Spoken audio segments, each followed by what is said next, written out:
encourage your soul, enlighten your mind, and empower your faith. This is the Light Network.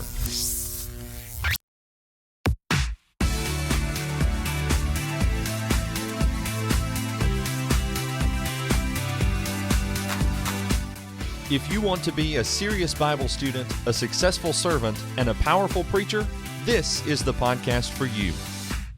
This episode of Preachers in Training is brought to you by the new homeschool bundles from Sane Publications. Check out new bundles designed specifically for students to learn the Bible from home in a homeschool setting or family devotionals. There are 2 bundles for each age group, preschool all the way up through high school. Learn more at sanepublications.com. Hello and welcome to Preachers in Training. My name is Robert Hatfield, and this is the podcast where we talk about all things preaching and ministry. We're excited to have you along for Season 12, Episode 8 of this podcast, on which we will be discussing handling stress. Have you felt stress in the year 2020? If so, then this episode is for you, and we're excited that to help us discuss this subject today is Brother Corey Sawyers, who's joining us from the church building at the Martin Church of Christ in Martin, Tennessee. Hello, sir, and welcome. We're glad you're here. Good morning. It's good to be here.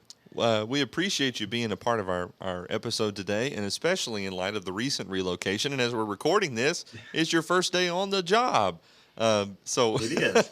We appreciate all you've done, of course, at Bear Valley before that, and Eastwood and Paris, Tennessee before that, and all the great work of which you've been a part. And I've enjoyed following along with some of that thanks to social media.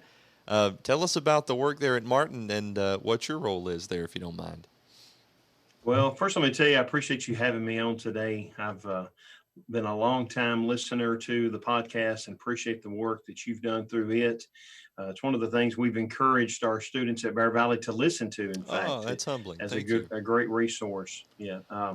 But my role here in the Martin congregation, I'm the church family minister, working with the entire congregation, trying to not only build the church, but to help the church grow together.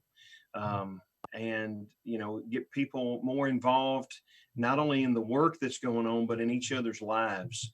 One of the things that our elders have been very proactive here at Martin in making this decision was the realization that coming out of this pandemic, that there's going to be a lot of need to help build those relationships back together, and I appreciate their foresight in that, and that's my role and what I hope to do, and I'm excited to be here. This is Wickley County's home for us, but to be working alongside of a great ministry team here, and just excited to be back home. Well, that's wonderful.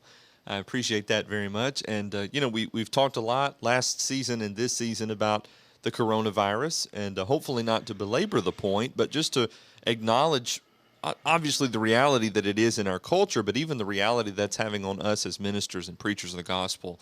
And I think we do need to think about that and sort of try and be self-aware enough to realize to what extent that's affecting us.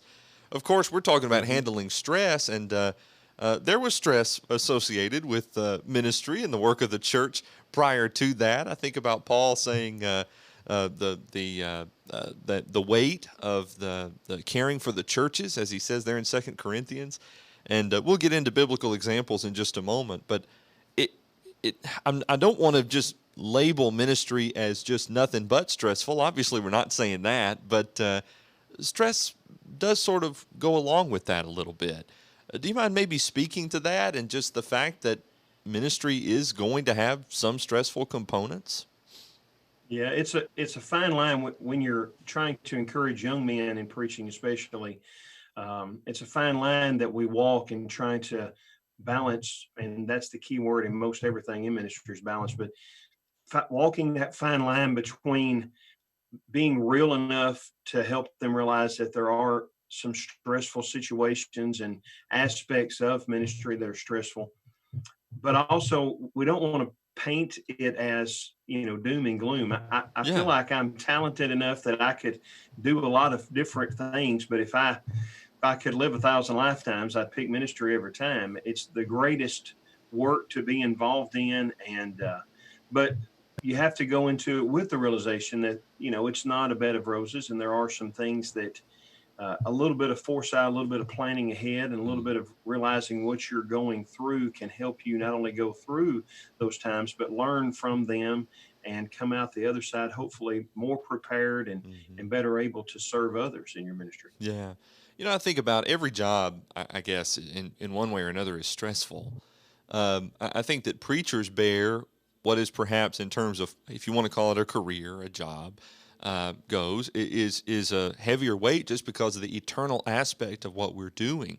Perhaps elders and deacons might be the ones who can appreciate that to some degree along with us, our wives maybe, as they see some of that taking place in our lives. But preachers bear a heavy burden. Again, we're not playing a sad song for us. This isn't doom and gloom or woe is me, but we do have to be real about that, and to realize that sometimes while we rely on the power of God and to sustain us, and even to as Paul says to the church in Thessalonica, as the word was within them, then God was at work within them. His power was within them through that word. And so we rely on that. But at the same time, I guess most preachers are like I am. Sometimes on Sunday night, you think back on the day and you think, you know what, I really probably could have done better. I mean, I feel like I did my best, but I could have done better. And what if I got in the way and thus maybe affected someone on an eternal scale from that perspective? And so just that's Yeah. maybe one aspect of the stress that can come in. And would you say that's common to all of us? Yeah. We're dealing with things of eternal consequence. So obviously there's going to be a little bit greater stress. But some of it I do think we put on ourselves because Yeah. we sometimes we're more reliant on ourselves than we are God sometimes. And we sometimes are, too reliant on the fact that it's about me and what I do. One of the things I love about studying the preachers that we have in scripture is that, they're overall, they're really a bunch of flawed, imperfect guys that make a lot of mistakes, Hmm. and yet God still uses them, even in their maybe despite their weaknesses, but even in their weaknesses, Yeah. He uses them. And so I'm encouraged by that to realize that it's not about necessarily me. I want to do the best job I can, obviously, but Hmm. that's one of the things that I think can help us get through the stress of ministry, is to realize that it's not all about me, and Yeah. to lean on the Lord a little bit more with some of that. Goes back to what you said a minute ago. The key word maybe is balance, and trying to maintain a balanced Hmm. perspective between my contribution and my role, my responsibility, but also relying on the power of God at work through His Word. And so That's right. maybe I didn't, maybe my sermon organization wasn't the best, or maybe my PowerPoint slides weren't whatever. But ultimately, the power's in the Yeah. Word and not in my ability as a public speaker. That's right. And Yeah. you've seen the some of the gifts on Facebook or whatnot of the preacher that thinks he has the best sermon, and everyone, just walks out without a compliment, and the worst sermon I ever preached. And we have 18 people respond to the invitation, Yeah. and then he says, I have no idea what I'm doing. Well, sometimes it That's feels that right. way. That I think it's the best sermon that I've ever come up with, and it's apparently there's no effect among the people that hear it. Now, some of that's being internalized, and we may not know the effect that it Hmm. has. But then some of those times where we drive away from the church building, and I'm saying, that was awful. I did a terrible job presenting that lesson. And then, through the week, you'll have, a half a dozen people that'll take the time to call you or stop by the office and tell you what an impact it made. So Yeah. you're right. The power's in the word, the power's in God. And that should alleviate some stress from us, to realize that it's not all relying on us and what we can do. Mm. Part of the difficulty when we talk about stress is that so many things are sort of compounded with it. I mean, discouragement that can lead to burnout. All of that may begin with some degree of stress. And sometimes it's stress because it's stress on our time, and therefore that becomes stress on our family. Or sometimes it's stress just the burden that we're bearing. Sometimes it's stress in the workload. It seems like thieves come in Hmm. waves, and with COVID, it's been that Hmm. way for me. There was a period of time where it seemed like I was working like triple, and then it seemed to sort of calm down a little bit as a little bit of normality was restored. But I only was preaching one sermon a week for weeks and weeks, and not even teaching a Bible class. And so, wow, that was interesting. And then I thought I'm going to have to start doing exercises so I can have enough stamina when I do start teaching once a Sunday and then preaching two more times. I don't know what I'm going to do when that time comes. Stress can be Yeah. compounded with lots of different things, and it just makes it that much more difficult when we're trying to bear through it. I think that's the reason why. By the way, this is a listener requested subject, and I'm glad that it was, because a lot of times stress can be the seed that can germinate into the weed of discouragement or burnout and the like. Yeah. And part of the problem is I think sometimes we clump a couple of words together that, um, to, I guess words mean what you want them to mean or how you use them. But Yeah. to be clear in what I'm talking about with stress, at least, there's worry, and worry to me is more defined as when you are sitting around imagining the worst possible scenario, the Mm, worst possible outcome that could take place. Stress is when you have things that happen to you, and it's how you react to that. mhm. Anxiety is more maybe a combination of the two and how it affects you. But stress in and of itself, there's nothing wrong with. In fact, a lot of times stress can make us stronger. Mhm. That's kind of the James 1 principle of those things that when we endure those temptations, we don't those hard times, those trials, we don't want to go through them, but you lead yourself to considering it joy. You have to drag yourself to that point. But when you go through those things, if you allow them to, they can make you stronger on the other side. And how we react to the things that are thrown at us, well, oftentimes affect our physical health, our mental health, our emotional health, even our Mhm. spiritual health. Mm. And so that's why it's so important to learn how to deal with stress, how to react to the stress in our life so that we can grow from it rather than to get discouraged and burn out. That's an important point. So we have to teach ourselves how to respond to the stressors that come into our lives. And I think we preach this a lot. I mean, particularly from Oh, yeah. James, or if you go to First Peter, and we're talking about the persecution that those folks were dealing with, and Hmm. Peter's trying to help them to learn how to find joy in the midst of suffering, like James does. A host of passages. But sometimes it's good to point that inward at us and say, okay, when we face the stressors, do you think that sometimes too we have a tendency to downplay the things that might be causing us stress in ministry, or maybe we do that because we're trying not to act like it really affects us all that much. We don't want our elders to think we're overwhelmed or we can't do the job, or maybe the members of the Hmm. congregation in general, or maybe it's because we don't want to admit that we're really struggling to bear this weight right now.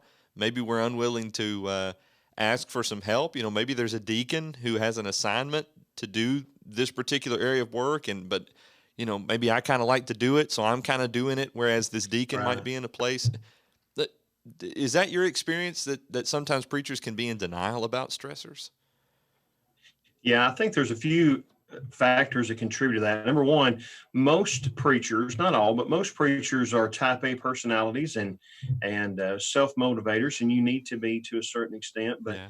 sometimes um, because of that, we have a hard time asking for help because we want to do it ourselves, or we sometimes are guilty of enough pride that we think no one can quite do it like I can, that type of thing. Sometimes we don't want to ask for help because we do deal with the super Christian syndrome, that we think that people expect us to be super Christian, and maybe there are some that do, I don't know, but we put that extra stress on us to feel like that we have to be perfect, that we can't show any weaknesses or flaws. And to some degree, I think that overall in Christianity, in the church, that there's some negative connotations when you talk about anything of an emotional or a mental health kind of situation, to where we Mm-hmm. naturally automatically assume that if someone's struggling emotionally or mentally, then that means that there's a lack of faith involved or something of that nature. That's not always the case. Yeah. And so it's hard for us to ask for help for that reason. I think anybody in leadership, be it an elder or a minister, a deacon, whatever, I think sometimes it's hard for us to ask for help because we see that this is more, I think, of an American principle than a biblical principle, but we see it as a sign of weakness to ask for help. And biblically, that's the furthest thing from the truth, because biblically we see that asking for help and relying on the strength of God and of others is exactly the way God created us to be. But we sometimes take the notion that it's a weak sign of weakness if we have to ask for help. And so we just keep allowing it to pile on. And then we get to the breaking point. And that's when stress becomes not something that's helpful, but rather something that's very damaging. That's a good point. I really appreciated the distinction that you made a minute ago between stress and worry and anxiety and some of those other terms. I do think that's important, and the reality is, and I'm assuming that the guys who are listening to this probably know this, but just to remind us, even the Bible will use these terms in this way, and it acknowledges that even sometimes, we'll say, well, I'm worried about this, but we don't mean it maybe in the definition that you just gave, where I'm sitting and I'm just imagining it, and it's like this paralyzing worry or fear of what could be. We'll use the same thing like anxious. And I guess we've all preached sermons about this topic. And then at the door, you got people that are coming to you and saying, well, I sure am worried that I'm going to go home and worry about not worrying, and all that. We kind of make light about it a little bit. I think about Paul and how in Philippians 4:6 he says, do not be anxious about anything, but in everything by prayer and supplication with thanksgiving, let your requests be known to God. But he would use the same Greek term translated anxious in Philippians 4:6 back up in Philippians 2:20 when he's talking about an individual who is genuinely concerned for the welfare of the brethren at Philippi. So even Paul acknowledges that here's this same term that can be used in two senses. And one, a clear command, don't do this. But on the other side, presented as an example of what we are to do.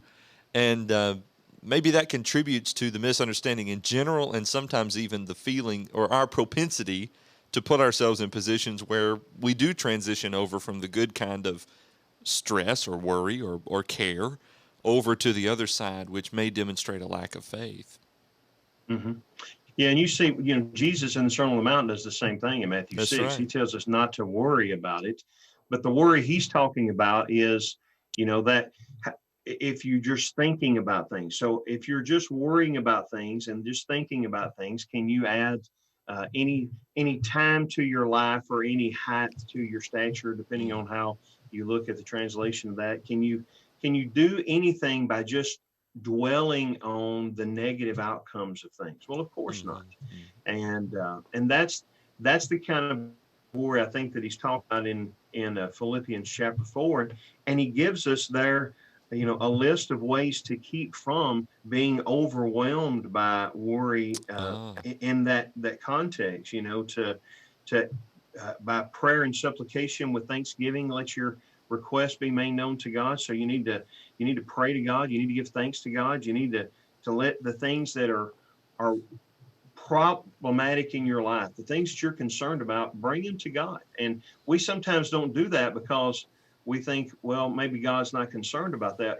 Anything in our life, God's concerned about. He knows the number of hairs on our head. And for some of us, that's a number that changes daily. He knows the number, not only the hairs of head on my head, but the number of hairs I leave in the sink every morning. Yeah, and right. I don't even know that. But he does. And if he's concerned about those kinds of things, you're, again, jumping back to Matthew 6, Jesus says that your Father in heaven, and of course, throughout the Sermon on the Mount, he uses that your Father in heaven to let us know that he does care about those things. He is concerned about those things.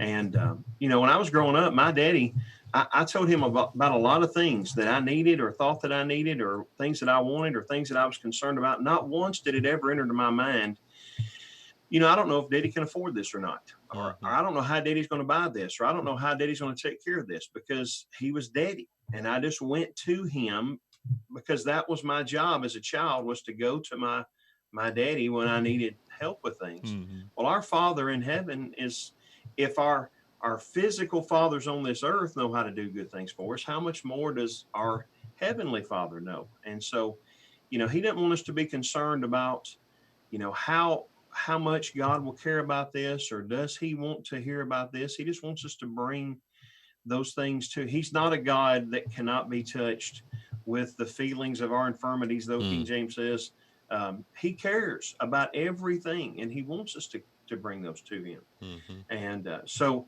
if we do that, then verse 7 of Philippians 4 says that peace of God that surpasses all comprehension.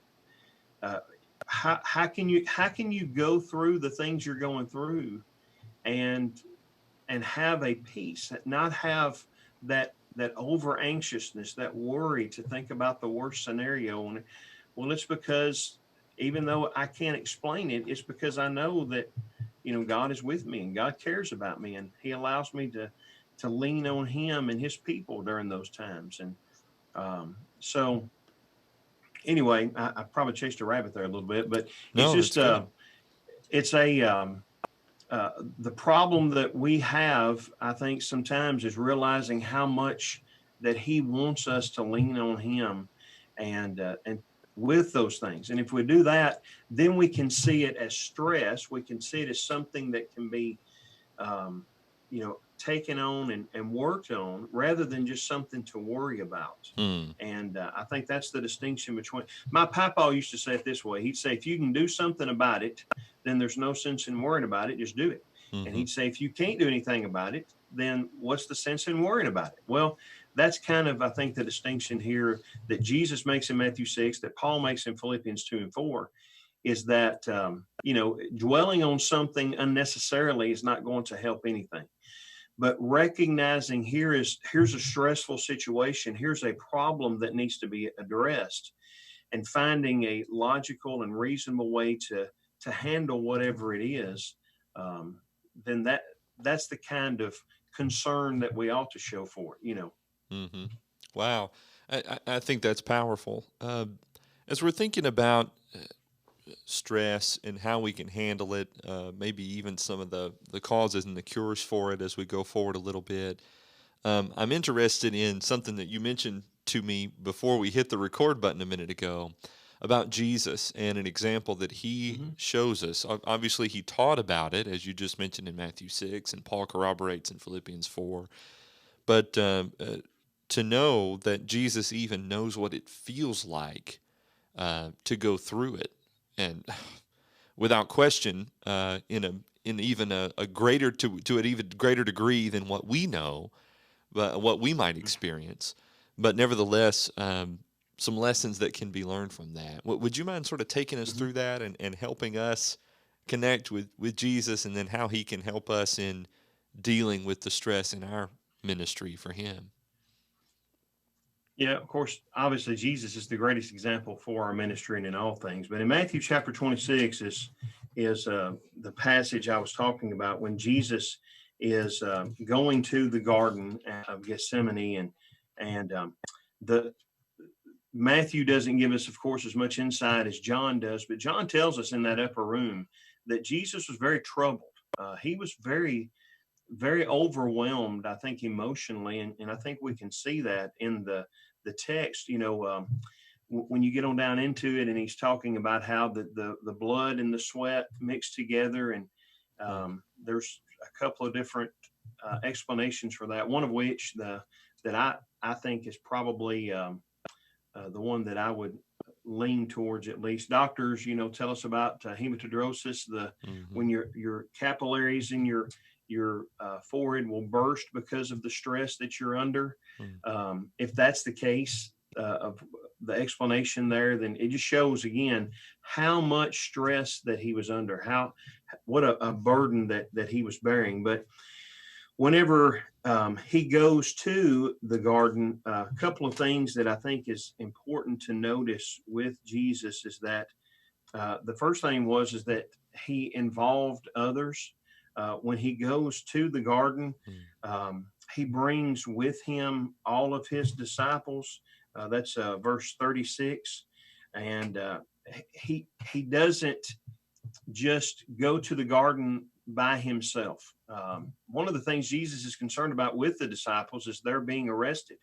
In John, he tells us about how that when the guards came to take him away, he says, who are you seeking? I've told you I'm him, so leave these guys alone. Mm-hmm. And so why bring them out there? Well, it was because he wanted to involve them in what he was doing. And we don't want to involve people sometimes. Again, that super Christian mentality we allow to affect us, and to the point that we don't want to involve others and we hold it in. And that's not healthy emotionally or spiritually for us to hold those things in and not involve others in our lives. God made us to be social creatures. There's great wisdom that he sees in, putting us together in a body, and the body that 1 Corinthians 12 and Romans 12 uses to describe us has such a good and fitting description of, my hand walking around on its own out here would not, it'd have a hard way to go. But as part of the body, it can do the things that it should do. If you've known anyone that's lost a limb, for example, my mother lost her left leg when she was 15, below the knee in a car accident. And throughout her life, the rest of her body has had to overcompensate because that part of the body wasn't there. And the body of Christ is the same way. We need each other. The second thing that I think Jesus does that's important for us is he shared what he was going through with closer friends. We don't have to necessarily share every detail with everything, with everyone rather that we know. We shouldn't necessarily get up in the pulpit and say, my wife and I are having some real hard struggles right now. But there needs to be some, maybe it's a preacher and his wife, maybe it's a couple of elders and their wives, some closer friends that we can involve. And with Jesus, it's that trio of Peter, James, and John that we often see him sharing things with that he didn't the rest of the disciples, that he seemed to have a closer relationship with. He brings them further into the garden with him. That's verse 37. And he began to be grieved and distressed. He's very upset, but he tells them that he wants them to stay and watch with him.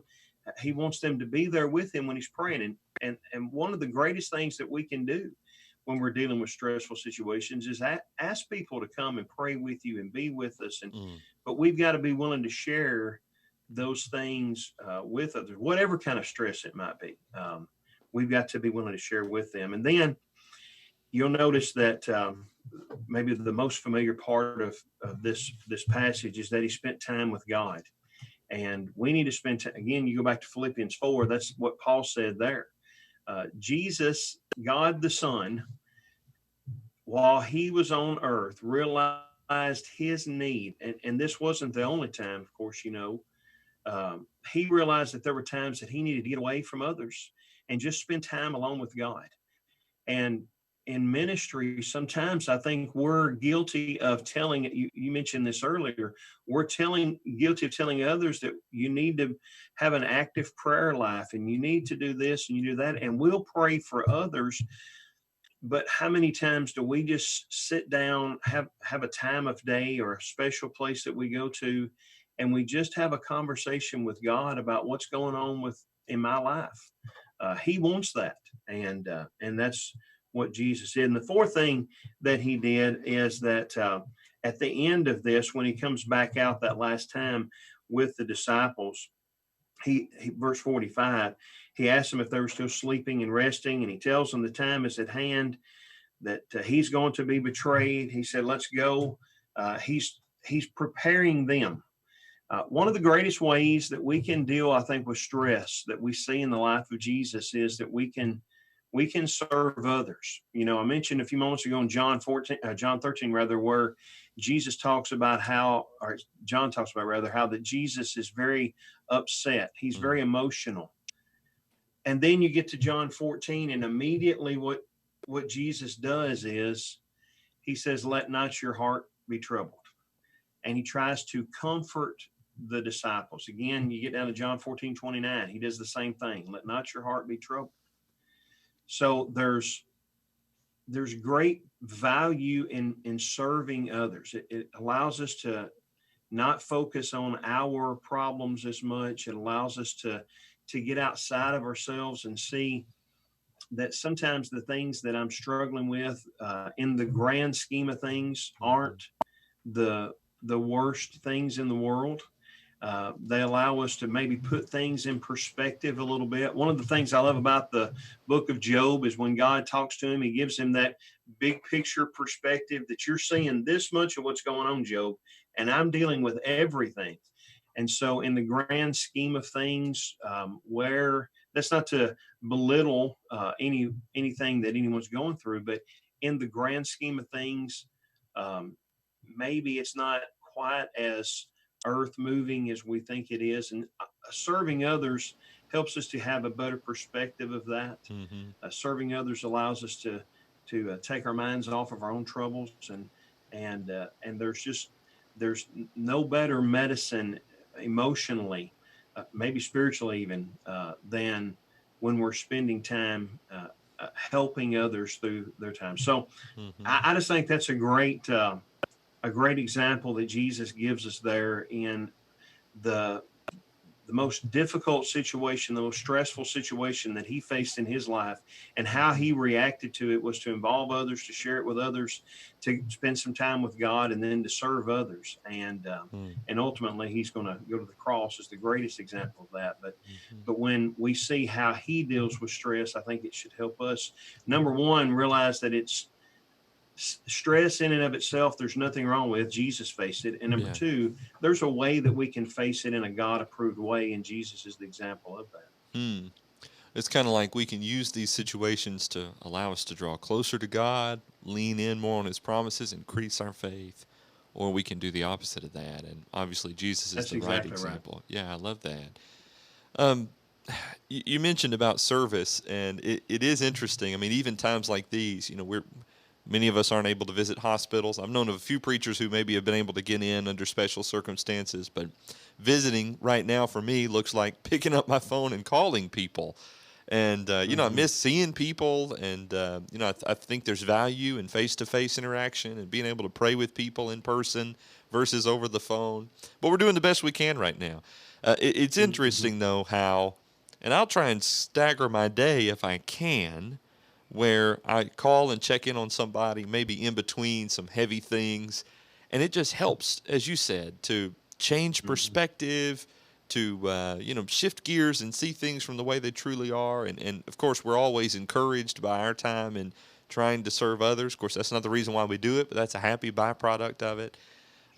It's a wonderful way to help others. But for whatever reason, when we're stressed, at least for many of us, the inclination is to maybe recluse somehow and just be to ourselves, and be by, not share that whatsoever. And I'm appreciative that you brought out in Jesus all those various aspects of that to show us how to rightly do some of that. Well, and you're what you said is right. Those things are either going to bring us closer to God or further away. Yeah. The book of Psalms is every psalm deals with a scenario that we deal with in our life, good, bad, and ugly. And yet every one of them, even the lament psalms, as bad as things might be, every one of them end in praise. And it's there's a reason why I think that we know of half, if you can trust, and I think we can, all the titles. We know that half of the Psalms at least were written by David. I think probably some of those that we don't know who wrote were probably also written by David. But the man who had the heart like God's wrote the most Psalms of anyone else. And David wasn't a perfect man, but every time he dealt with things, he allowed it to draw him closer to God. And as far as we know, Saul did not write a psalm. But Saul was a man that every time he dealt with something, he turned to himself to try to figure it out, and he allowed it to push him further away from God and push others. David, his own son, his own daughters, push them further away from him. And Mm-hmm. we've got to, if we're going to be a man of God like David and the other psalmists, then we've got to see how can we use those tricky situations in our lives, those troubling and trials. How can we use those to draw closer to God and wind up in a place where we're praising Him rather than pushing Him and others away from us? Mm. We could talk, and speaking of Saul, sort of brings this to mind a little bit, that the detriment that stress can have when it does cause us, when we allow it to, I should say, react to it in the improper way. And here's Saul. He's Correct. the anointed king of Israel. I mean, he was chosen by God. Of course, God knew in the grand scheme of things how things were going to work out. But Saul has an opportunity, and he wastes his ministry by relying too much on himself or on his own inclinations. And, I'm thinking the same can be true of me, either when I try and place too much emphasis on myself, to the point we made earlier in the episode, or when I allow stress to lead me to maybe attempts to escape from that stress that are immoral and sinful. Yeah. And Yeah. we had David Shannon on a few episodes ago, and he talked about a similar thing, although we weren't talking about stress, but how a ministry can end abruptly, and that because we've brought it on ourselves with our own sin. And That's right. I think as preachers we need to be warned about what we can allow. I don't want stress to become the cause that makes us the victim, but we allow stress to lead us down paths that we ought not to go. Yeah, and we will blame it on the stress, but as Yeah. you know, we're the only ones to blame on how. Again, that goes back to the definition of stress is how we react to it. Mm-hmm. You talked about running away. That's what Elijah did. Yeah. That's right. Elijah, he runs away to the cave, and notice how many times that he talks about himself. Yeah. I am the only one left. I'm the only one left. I'm the only, and God has to tell him, there's still work for you to do. It's amazing the transition you go from Elijah walking up the hill, pointing at all the children of Israel, saying it's time for you to make a decision Yeah. and trust the Lord. And then a chapter later, he's running off and hiding in a cave saying, woe is me. Mm. That's what stress can do to us. You can be the most powerful minister, the most eloquent speaker, have the most Bible knowledge, but stress has a way of reshifting our focus, and it either can, like as you said a while ago, it can make us shift to things that we shouldn't, ourselves, pushing others away, leaving ministry, maybe even sinful things, pornography, affairs, material things, whatever it might be, or it can draw us closer to God and help us to realize how much we need Him, how much we need each other, and we can learn. 2 Corinthians 1 is all about how that the things that we go through when we allow God to comfort us, it prepares us to be able to comfort others. Yeah. And what we'll use that for a variety of things, but stress is the same way. When we go through those stressful times, it can help us to be a better minister if we'll allow it to, and if we'll focus on God during those times. Again, the stress itself is not the problem. Yeah. It's how we react to it is the problem. Hmm. So that builds the case. Maybe we should have led with that argument. I don't know, but that builds the case for why it's so important for us to get a handle on this, handling stress. Perhaps there's more that needs to be said. Maybe we can think about that and offer maybe some concluding remarks or whatever we need to do in just a moment. But let me just remind you who are listening or watching to this that Preachers in Training is part of a greater network of podcasts known as the Light Network, designed to encourage your soul, enlighten your mind, and empower your faith. If you enjoy this podcast, chances are you might enjoy some of the other content that's available from the network as a whole. 11 new episodes released most every weekday from our website, thelightnetwork.tv. That's where you can find as well the archived episodes of this podcast, Preachers in Training. And if you're interested in that, this is season 12, episode 8. So there are 7 previous episodes in this season, plus 11 others, and even some beyond that before we started the season thing. And so if you're interested in checking that out, by all means, do so. If you enjoy the show, subscribe to it. Give us a rating and a review if you'd be so kind to do that, just to help other people be exposed to what we're trying to do here, promoting a Bible focus on preaching and ministry, and we love to have these discussions. And if you've got ideas for future discussions, this episode was a listener-requested subject. We'd love to hear from you. preachers@thelightnetwork.tv is the email address to which you can send those requests, and we'll be happy to work it into our schedule going forward. Brother Corey Sawyers is joining us from Martin, Tennessee, the Martin congregation there, and we're excited about him. This has been just such a wonderful and rich conversation over the last 40 minutes or so. We're talking about handling stress.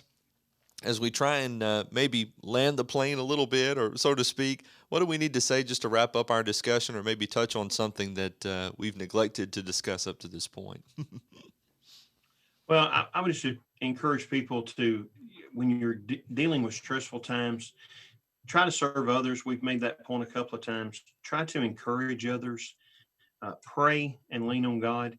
And another important thing, I think, is to find some ways that you can stay refreshed in your ministry. Maybe that's trying something new. Maybe it's making sure that you take your days off and you take your vacations and those type of things. Maybe it's taking some classes online or that type of thing. One of the things that Neil Pollard gave me this suggestion years ago was, and not in a prideful way, but just keep a file in your desk when people write you encouraging notes or cards or that type of thing. Keep that in there, and whenever you're going through a stressful time and it didn't feel like you can make it through, pull out a couple of those. Don't go through the whole file, because you don't want to think more highly of yourself than you ought, but pull out a few of those cards and read some of those and do those kinds of things that will help re-engage you and refresh you, and don't let stress overcome you, but realize that the one that's in you is greater than the one that's in the world. And when we're leaning on Him, when we have each other to lean on, then we can get through whatever life throws at us. Wow. So often we're so focused on self, and that just exacerbates the stress. And when we can turn outward and focus on God and focus on others in service to God, wow, that'll help a lot. Yep.